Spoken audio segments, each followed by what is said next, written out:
সালিমনগর গ্রামবাসীর উদ্যোগে 3 দিনব্যাপী কোরআন তাফসীরের আজকে আখেরি মোনাজাতের শেষ দিনে আজকে উপস্থিত মুসল্লিল আকরাম, উপস্থিত আমার সাথে আগত রাজনৈতিক নেতৃবৃন্দ, আসসালামু আলাইকুম ওয়া রাহমাতুল্লাহি ওয়া বারাকাতুহু। আমি এখানে কোনো রাজনীতি বক্তব্য দেব না, আপনারা ওয়াজ শোনার জন্য এসেছেন। আমি শুধু আপনাদের কাছে প্রথমে আমার প্রিয় নেত্রী, বাংলাদেশের সবচেয়ে জনপ্রিয় নেত্রী, 3 বারের প্রধানমন্ত্রী দেশনেত্রী বেগম খালেদা জিয়া অসুস্থ হয়ে এবার কেয়ার হাসপাতালে ভর্তি আছেন। ওনার আশু রূপ মুক্তির জন্য আপনাদের কাছে দোয়া চাই। আপনারা আমার নেত্রীর জন্য দোয়া করবেন। পাশাপাশি আমি আপনাদেরই সন্তান, আপনাদেরই ভাই, আপনাদেরই বন্ধু, আমার বাড়ি নবীনগর পৌরসভার 5 নম্বর ওয়ার্ডের আলিয়াবাদ গ্রামে। আমাকে ব্রাহ্মণবাড়িয়া 5 নবীনগর নির্বাচনী এলাকা থেকে বিএনপি থেকে আমাকে আগামী সংসদ নির্বাচনে প্রার্থী হিসেবে আমাকে মনোনয়ন দেওয়া হয়েছে।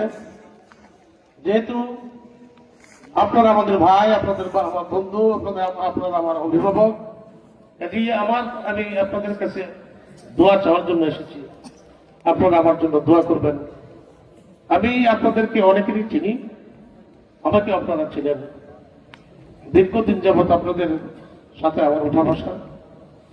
আমি আপনাদের কাছে এই আহ্বানটুকু জানাবো যে আগামী যে সংসদ নির্বাচন হবে ফেব্রুয়ারি মাসে, সে নির্বাচনে আপনারা ভোট কেন্দ্রে যেয়ে ধানের শীষে ভোট দিয়ে ধানের শীষকে বিজয় লাভ করাবেন, এই আহ্বানটুকু আমি জানাচ্ছি। পাশাপাশি আরেকটি আহ্বান জানিয়ে আমার বক্তব্য শেষ করব। দীর্ঘ 17 বছর যাবৎ মানুষ ভোট দিতে পারে নাই, ভোট দেয় নাই, মানুষ ভোট দেওয়া ভুলে গেছে।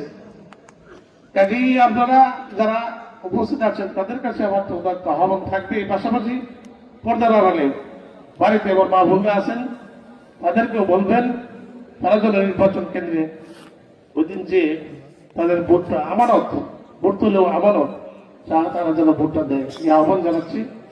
একটা জিনিস, আমি এখানে আজকে গ্রামে এসেছি। এই গ্রামে আমার সাথে দীর্ঘদিন, উনি যদিও অন্য রাজনীতি করতেন, দীর্ঘদিন আমরা একসাথে ব্রাহ্মণবাড়িয়া করে মোকালাতে করেছি। আমাদের অ্যাডভোকেট ইসুফ সাহেবের গ্রাম, আমি ওনার আজকে নেই, ওনার তার মাত্রা কামনা করি। এগুলি ওর বক্তব্য এখানে শেষ করছি।